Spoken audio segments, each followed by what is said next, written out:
মাওবাদীদের অ্যাটাকে তারপরে আমাদের বাংলা 3 জন জওয়ান আছে, তার মধ্যে হচ্ছে কোচবিহারের কালকে যারা রায়পুরে মার্ডার হয়েছে তার মধ্যে বাংলায় 3 জন জওয়ান আছে এবং বাংলার জওয়ানরা সবসময় দেশের জন্য প্রাণ দেয় এবং কাজ করে।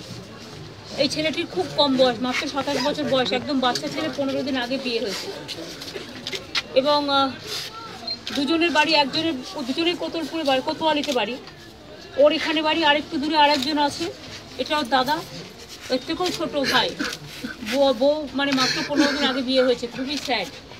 যাই হোক, দুটো ঘটনায় খুব স্যাড। আর একটা নদিয়ার করিমপুরে বাড়ি। আমি জ্যোতিপ্রিয় মল্লিককে বলেছি ওদের বডি আসলে রিসিভ করবে এয়ারপোর্টে, তারপর ওখান থেকে করিমপুরে যাবে। আর এখানে আমি যেটা বলে গেলাম সেটা হচ্ছে যে পরিবার, যাতে আমরা চেষ্টা করব ওর একটা পরিবারের লোকেদের আমাদের পশ্চিমবঙ্গ সরকারের পক্ষ থেকে চাকরি দেওয়া, এবং 2 হচ্ছে 5 লক্ষ টাকা করে আমরা 3টে পরিবারকেই দেবো। আর 3টে পরিবারে যদি চাকরি করার কেউ থাকে, ও বউটাও MA BEড, আমি পার্থের সাথে কথা বললাম, অনেকে SSCও দিয়েছে, আর ওর নিজে একটা জায়গায় কাজ করে প্রাইভেটে, ওর কাজটা আমরা পুলিশকে বলেছি, DG পুলিশকে, ওটা ব্যবস্থা করে দেবো, যাতে এখানে থাকতে পারে, পরিবারটা দায়িত্ব নিতে পারে। দেখো, যে চলে গেছে তাকে তো ফিরিয়ে আনা যাবে না, কিন্তু পরিবারগুলো পাশে থেকে ওদের শান্তি দেওয়াটাই আমাদের বড় কথা।